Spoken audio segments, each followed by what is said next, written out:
DPS channel. Dharmendra Yadav. धन्यवाद अध्यक्ष जी। मैं इस संविधान के 129वें संशोधन अधिनियम के विरोध के लिए खड़ा हूं। अध्यक्ष जी, मैं समझ नहीं पा रहा हूं, अभी 2 दिन पहले संविधान को बचाने की, संविधान की गौरवशाली परंपराएं की कस्में खाने में कोई कमी नहीं रखी। 2 ही दिन के अंदर संविधान की जो हमारी मूल भावना है,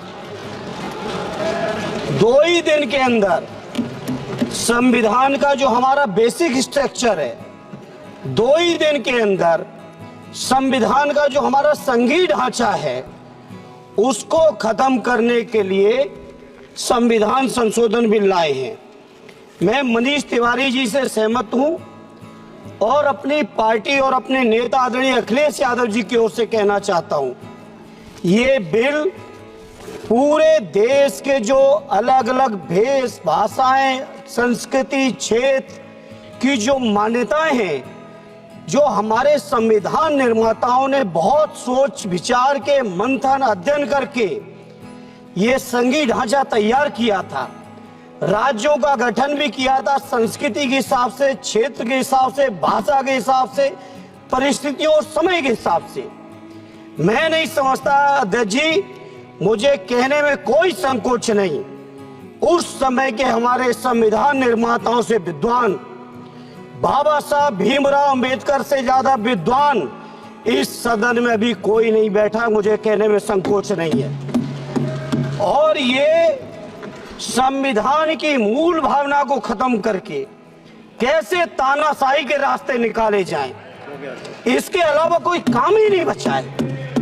आखिर ये मनीष तिवारी जी ने कहा, कहीं एक विधानसभा के चुनाव अगर कोई अविश्वास आता है, अगर बहुमत नहीं मिलता है, तो क्या पूरे देश का चुनाव कराओगे?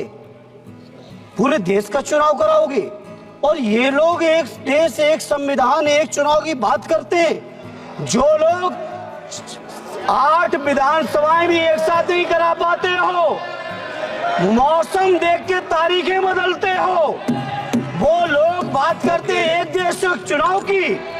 इसलिए अध्यक्ष जी, मैं अपनी पार्टी की ओर से, अपने नेता आदरणीय अखिलेश यादव जी की ओर से इस बिल का पुरजोर विरोध करता हूं और आपके माध्यम से देश के जनमानस से कहना चाहता हूं, ये भारतीय जनता पार्टी के लोग तानाशाही लाने के नित नए रास्ते लाते हैं। जो 8 विधानसभाओं का चुनाव एक साथ नहीं करा पाए, 4 राज्यों के चुनाव एक साथ नहीं करा पाए, वो पूरे देश की लोकसभा और सारे प्रांतों की विधानसभाएं एक साथ कराने की बात करते हैं।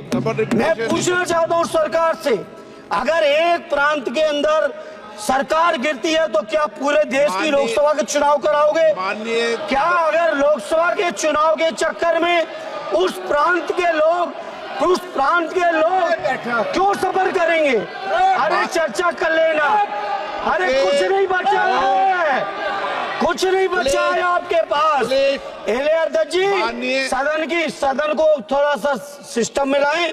अध्यक्ष जी, आपसे अनुरोध है, आपके माध्यम से सरकार से अनुरोध है, जनता ने बड़ी उम्मीदों के साथ हम सबको भेजा है और हम सब लोगों की जिम्मेदारी है, ये संविधान विरोधी, संघीय ढांचे विरोधी, बेसिक स्ट्रक्चर विरोधी, कई केसों की चर्चा की मनीष तिवारी जी ने, मैं उनके साथ जोड़ते हुए माननीय सर्वोच्च न्यायालय की भावनाओं के विरोधी, गरीब विरोधी, दलित विरोधी, पिछड़ा विरोधी, मुसलमान विरोधी, इस नीयत को वापस लो।